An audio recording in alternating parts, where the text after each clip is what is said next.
ভোটের আগে এবার ইস্তেহার প্রকাশ করল বামেরা। ইস্তেহারে যে সমস্ত প্রতিশ্রুতি দেওয়া হয়েছে তার মধ্যে রয়েছে প্রতিটি পরিবারের একজনকে স্থায়ী চাকরি দেওয়া হবে, 5 বছরের মধ্যে সমস্ত সরকারি শূন্য পদে নিয়োগ করা হবে, প্রত্যেক বছর স্বচ্ছতার সঙ্গে এসএসসি, সিএসসি ও পিএসসি পরীক্ষা নেওয়া হবে। পাশাপাশি কৃষকদের কথা মাথায় রেখে 16টি ফসলে ন্যূনতম সহায়ক মূল্য 1.5 গুণ করার কথা জানানো হয়েছে।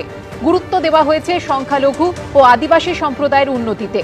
নতুন স্কুল কলেজ নির্মাণের বিষয়ে প্রতিশ্রুতি দেওয়া হয়েছে ইস্তেহারে।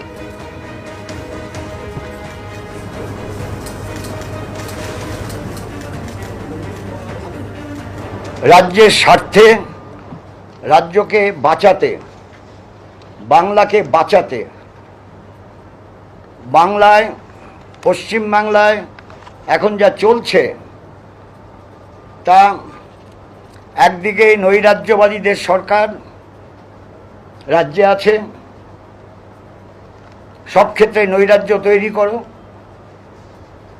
আর আছে দিল্লিতে কেন্দ্রের সরকার, সব কিছুতেই মানুষকে বিভক্ত করো।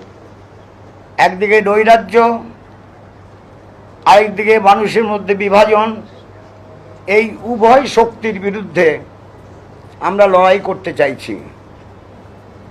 আর নির্বাচনী ইস্তাহারের বক্তব্যের মধ্যে দিয়ে আমরা বলতে চেয়েছি, আমরা নমনীয়ভাবে মানুষের পাশে থেকে মানুষকে সঙ্গে নিয়ে মানুষের উন্নয়নমূলক কর্মসূচিতে যুক্ত থাকব।